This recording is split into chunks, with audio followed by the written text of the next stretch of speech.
I wanted to share with you this little protein ratio hack that I just discovered, and it's a great way to find out if a food or a snack is a great source of protein.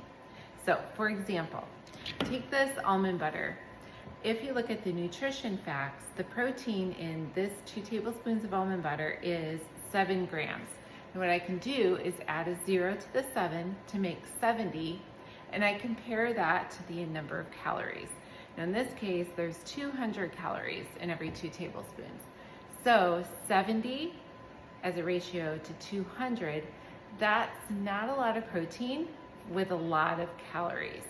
So almond butter or peanut butter, they're great healthy fats, but they're not actually a good source of protein.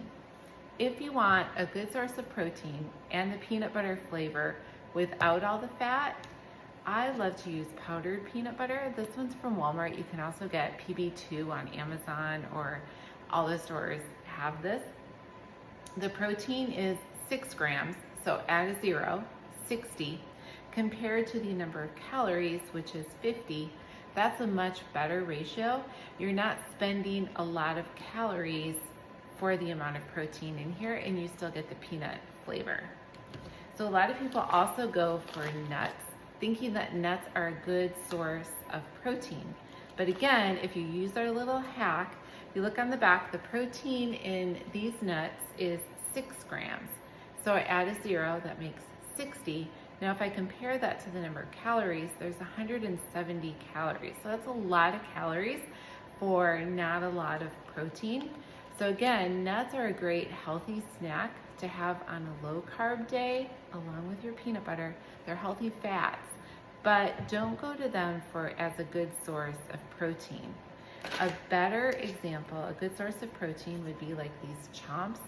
These things are great because if you look on the back, the protein is 10, so add a 0, that's 100, and the calories are only 60.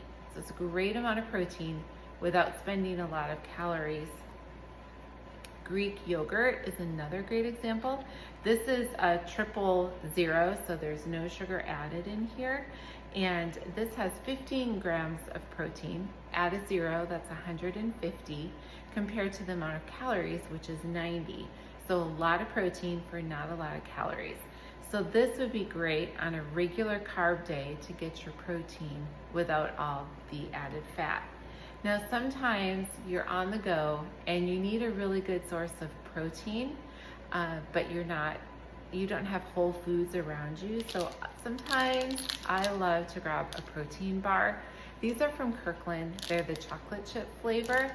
And if you look on the back, the amount of protein is 21 grams in here. So if you add a 0, that's 210, and the number of calories is 190. So you're getting a lot of protein with a decent amount of calories. The ratio is pretty good. Now I love these warmed up in the microwave for 15 seconds. It actually tastes like a warm chocolate chip cookie. Really good. Don't have one every day, but on the go, sometimes when you need a good source of protein, this is a good thing to go to. Another one that tastes like a candy bar, so don't have it every day, but they're the Fulfill chocolate salted caramel bars. I find these at Trader Joe's and like Sprouts. And again, the protein is 15, so add a 0, that's 150, and the calories is also 150. So it's a pretty good ratio when you're on a go. So I hope this helps. Find good sources of protein, add a 0, and then compare it to the amount of calories, and it should be pretty equal ratio.